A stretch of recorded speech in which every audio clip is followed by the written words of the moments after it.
So let's take a look at what the Weber C fracture looks like. So remember that the A and B fractures look very different. Those are fractures that are either below the joint line or involve the joint line. So Weber C fracture is going to be well above the joint line. Here is we see a fracture that is way above the joint line and has no involvement with the joint line whatsoever. So moving on to Hawkins classifications for talar neck fractures, there are three different types of Hawkins fractures. There's a type 1, which is basically a fracture without displacement. There's a type 2, which a lot of fractures end up being a type 2, and that has a little bit of subluxation of the subtalar joint. And then type 3 has total displacement, total dislocation. So you need to be able to identify which of these Hawkins fractures you're looking at. I understand that Hawkins is another eponym, but definitely make sure that we know how those fractures look on plain film x-ray, and I'll give you a couple examples as well. So looking at this is a plain film x-ray, both an AP view and an oblique, I'm sorry, and a lateral view of looking at Hawkins fractures. So what we see here is we see a couple different things on the AP view. Obviously we have a medial malleolus fracture, as you guys can see. We really don't see any sort of Hawkins fracture, any sort of talar neck fracture because of x-ray attenuation. It's not until we actually see over on the lateral view that we actually get a pretty decent view of a type 1 fracture. This is a type 3 fracture. So what you guys can see here is not only do we have a talar neck fracture happening, but we have this widespread dislocation. So really what you see is a lot of you actually see the talus spun into just about 90 degrees. So the talus should be more over here, and it's not. You actually see the talus rotated about 90 degrees, like I said. All right, so moving on to anterior impingement syndrome. So this is very similar to femoral acetabular impingement. Same type of concept. Now, patients that are going to have this, what signs and symptoms are going to have, we just kind of think about it. They're obviously going to have some pain with weight bearing. They're going to have pain with activities like gait, exacerbation with ascending and descending stairs, and anything that's going to combine joint compression with dorsiflexion. So, as a therapist, what you really need to be aware of is how these patients are going to present. And this is really a good point of not only taking range of motion measurements and not only taking those quantitative numbers of active and passive range of motion, but we also really need to see the qualitative part of that. We really need to assess that joint, especially when we start getting into the end feel. Because you guys can probably already think about this, a patient that has a bony end feel at end range dorsiflexion is probably showing more signs and symptoms of an impingement, especially like an anterior ankle impingement, where an osteophyte is actually digging into the neck of the talus rather than just having a very tight gastroc soleus complex. So what we're looking at here is we can see an osteophyte, and we see definitely an osteophyte happen right in this section. Okay, on the left side of the screen, definitely can see an osteophyte forming, a little bit of a spur. And definitely on the right side of the screen, you can definitely see where that divot, is happening at the talar neck. So when we see something like this on a plain film x-ray, we really want to start thinking of an anterior ankle impingement. So one thing I would definitely be able to do is identify each of these on plain film radiograph and definitely be able to identify what the pathology is, what the mechanism of injury is, and then what the obviously the signs and symptoms could be. Now taking a look at this picture, obviously now we're looking at an MRI. We're looking at more of an advanced image. Much different story being told here. So not only do we see a nice contrast, but we definitely can see a big divot in that talar neck. Now, here's the difference. What we're not seeing, because I want you to compare osteochondral fractures or osteochondral defects to anterior ankle impingement. What you don't see is you don't see that big osteophyte like what we saw with an anterior ankle impingement. So definitely be able to identify each of those pathologies on plain film x-ray. Definitely be able to identify each of those pathologies on advanced imaging as well. Now, taking a look at this picture, this one's pretty darn obvious, right? So what we have here is we have a calcaneal tuberosity avulsion fracture.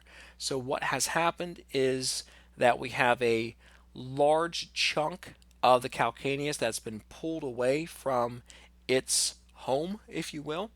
Usually either the patient's going to tear their Achilles tendon or tear their calcaneal tendon, or they're going to have an avulsion fracture. And clinically, I've seen it both ways. So this is another calcaneal fracture. Obviously, our fracture line is going to be just a little different than what the last one is. So what we're looking at is take out the red arrow. This is going to be your fracture line. So again, we need to be very, very diligent with our imaging. We need to be very diligent with not only ordering one image, we need to have multiple images, because you guys can already kind of see this and think about this. If I use an AP view, if I use an oblique view, I'm not going to see that fracture at all. I really need to have more than one view so I can get a full appreciation for what that bone's all about. Now, this is a Jones fracture. The textbook definition of a Jones fracture is an extra-articular fracture of the proximal shaft of the fifth metatarsal that is distal to the metatarsal tuberosity. What I want everybody to do is I want everybody to pause the slideshow presentation, take a deep breath, and read that statement 2 or 3 or 4 or 5 times. The reason is because there's a lot being said there. So there are several sources of literature out there that classify Jones fractures as any fracture of the fifth metatarsal, and that's not necessarily the case. Now, it's interesting to note here that Dr. Jones, who obviously the Jones fracture is named after, and to be perfectly honest with you, again, this is exactly why I don't like eponyms, because they don't tell you a whole lot, and they can get confused and they can get muddled over time. The original study that Dr. Jones did was over 100 years ago, and obviously we've looked at some x-rays that are over 100 years old. They aren't any good, right? They're not very clear. Dr. Jones's study was based on a total of 6 patients, and Dr. Jones was one of them. So he actually did part of the research on himself. So be very, very careful when we're looking at Jones fractures here, because you're going to see different fractures happen to the metatarsal. You're going to see stress fractures. You're going to see avulsion fractures. And you're going to see what we see here, which is an actual textbook Jones fracture. This is another picture of a Jones fracture.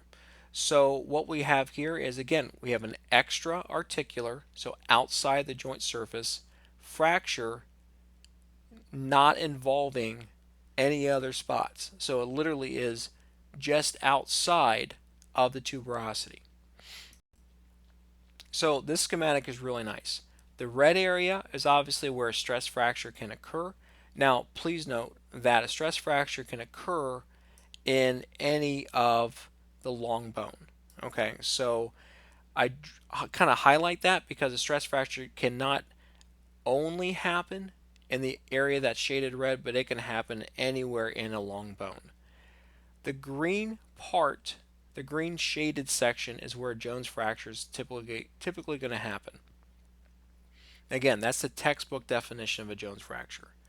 The blue section is typically where an avulsion fracture is going to happen. So what I want you to do is I want you to go back, look at your anatomy slides, think about what muscle attaches there. Think about how that patient would present in your clinic. Think about what initial imaging you would order, and then think about what secondary imaging you might want to order, because remember, these patients are going to come in sometimes they're going to come in direct access and you're going to be the one ordering or at least making the suggestion for all these images to occur. So here's a stress fracture. The slide says stress fracture of the second, third, or fourth metatarsal. Now, we just talked about stress fractures happening in the fifth metatarsal. Stress fractures can happen anywhere. Okay, they can happen in the first metatarsal, they can happen in the fifth metatarsal, they can happen in metatarsals 2, 3, and 4 as well. Typically, what we're going to see, again, this is really where med screening comes in. They're seen in people that take up a ton of activity or a ton of new activity with very little ramp time, or an overuse syndrome where that bone actually starts to break down. So we typically are going to see this in folks that, they sat around all summer and then all of a sudden they want to do cross country and they go out for a 5 miler the first day. Or somebody that is in boot camp and they have, either poor bone structure or they are just loading their bone or overloading their bone more than what is capable of handling. Dancers will typically have this because of a lot of the jumping motions that happen in dance. Ballet typically very, for lack of a better term, ballerinas and ballerinos are predisposed to these because of the positions they get in, especially fifth position. And then pediatrics and adolescents are predisposed as well because their bones are just a little softer than, the older adults. So metatarsal stress fracture. This is a stress fracture of the second metatarsal. What we're seeing here, and I'm going to highlight it, is this is a healing stress fracture. So we see this large area callus happen at the second metatarsal, but you really think about it, without that callus, or even if it was earlier in the healing process, plain film x-ray is not really going to be able to show that full stress fracture. What's really nice to use, and honestly this is probably your best way to go, if you suspect a stress fracture, we want to go to MRI. Reason we want to go to MRI is exactly what you see on the screen. Nice contrast, really get a good idea that something is happening at that second metatarsal. So if you suspect a stress fracture happening, and I understand the ACR criteria states that our initial image is going to be a radiograph, we want to go ahead and try to get that we want to go ahead and try to get that MRI when we're dealing with a stress fracture.